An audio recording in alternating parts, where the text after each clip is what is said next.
let's explore some simple but very powerful techniques that we can use to expand on the harmony in Cherish Today by Sade.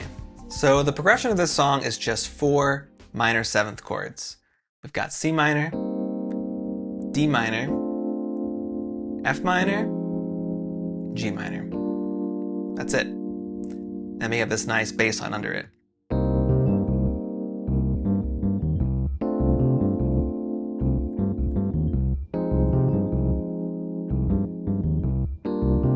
Slow that down a little bit.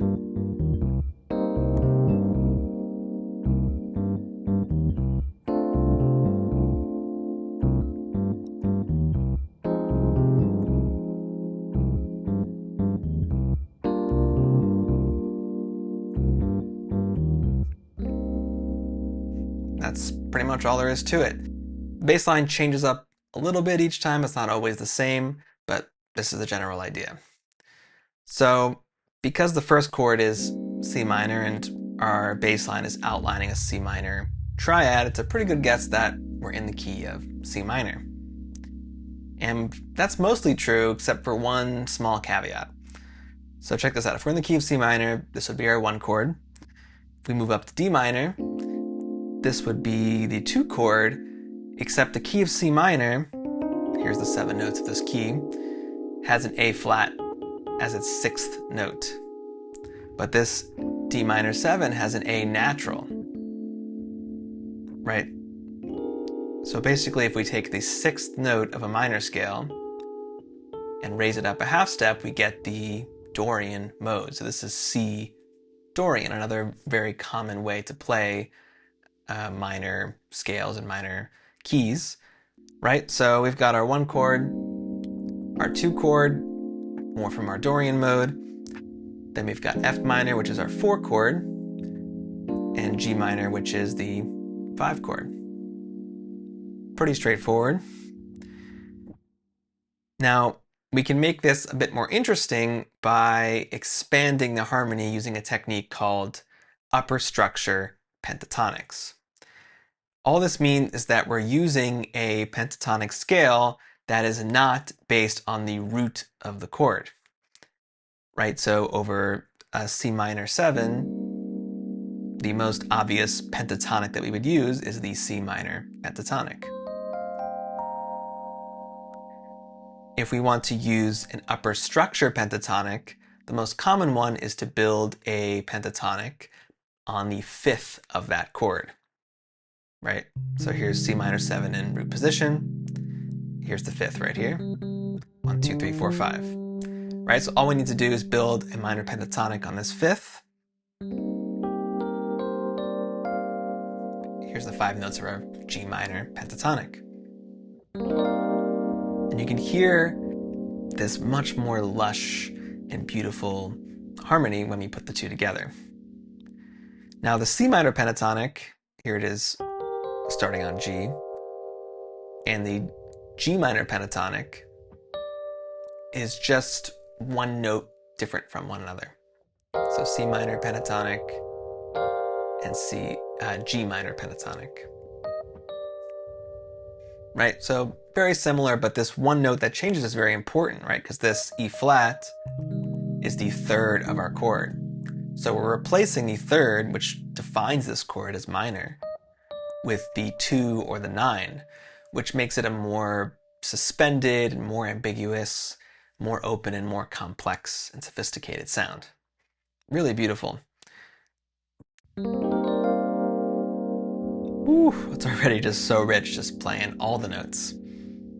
But usually we're not going to play all of them at the same time. We're going to choose just some of the notes.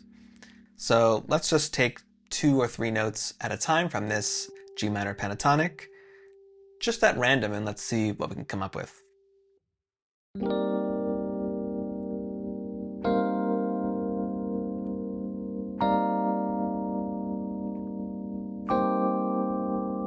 Oof, all these are so beautiful, right?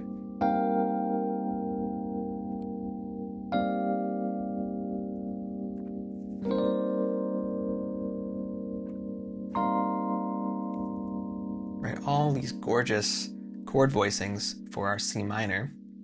And this is turning it more into a C minor 11, right? Because we got the 9 and the 11 here. Now, we can do this for all of the chords in this progression, right? And they're each going to have a different pentatonic, right? Because we're always building on the 5th of that chord. So our second chord, D minor, we're going to go up a 5th to A and build a minor pentatonic on that.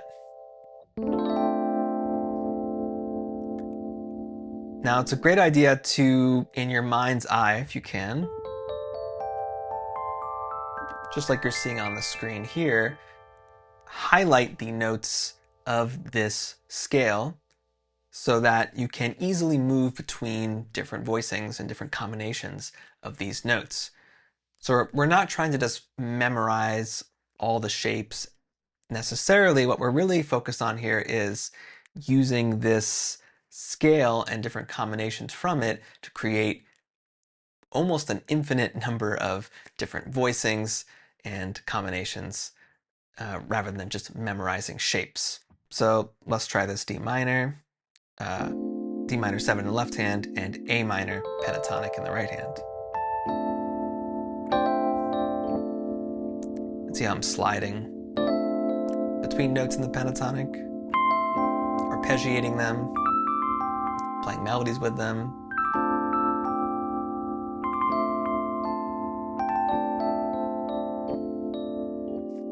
Right, so very quickly this becomes also an improvisation or melodic technique just by playing one note at a time. Let's go back to our C minor 7 with G minor pentatonic in the right hand.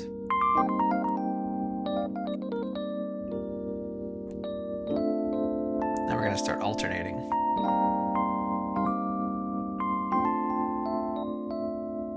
Take your time with this.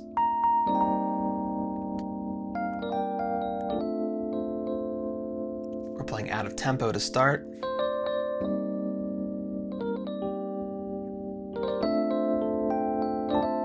And really just explore all these different sounds, highlighting that pentatonic so we can easily move between all these voicings.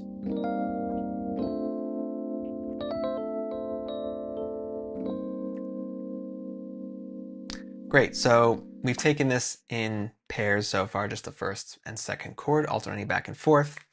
The next step will be to take the second and the third chord and do the same exact thing, right? So A minor pentatonic to C minor.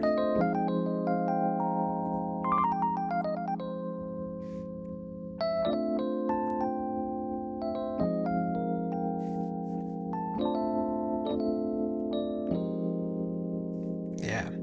The third to the fourth chord. Same thing, we're going from C minor pentatonic to D minor pentatonic.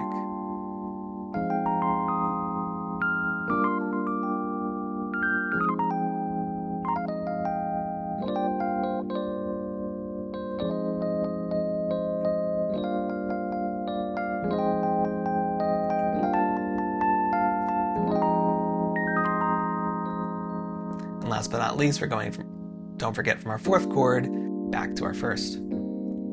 So D minor pentatonic, back to our G minor pentatonic.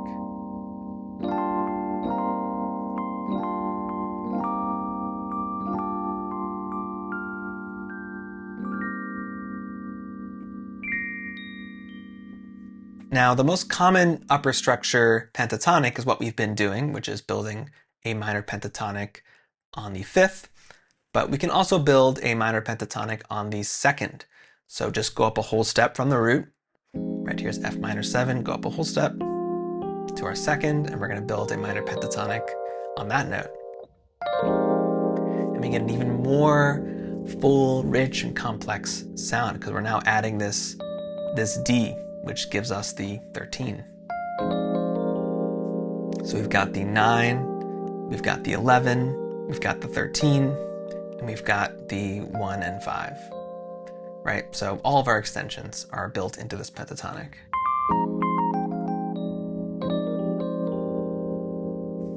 Right? And let's do the same thing with the G minor. We're going to play the A minor pentatonic, up one whole step.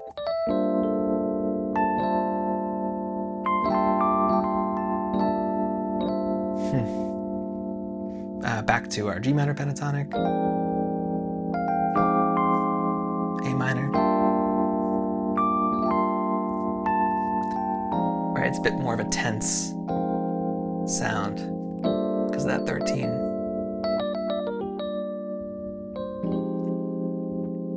This song only has minor seventh chords, but you can apply exactly the same technique to major seventh chords. We're just going to use the major pentatonic instead.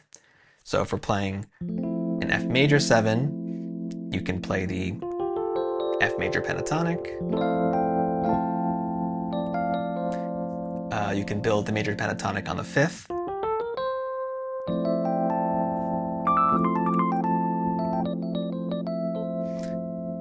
And you can build a major pentatonic on the 2nd.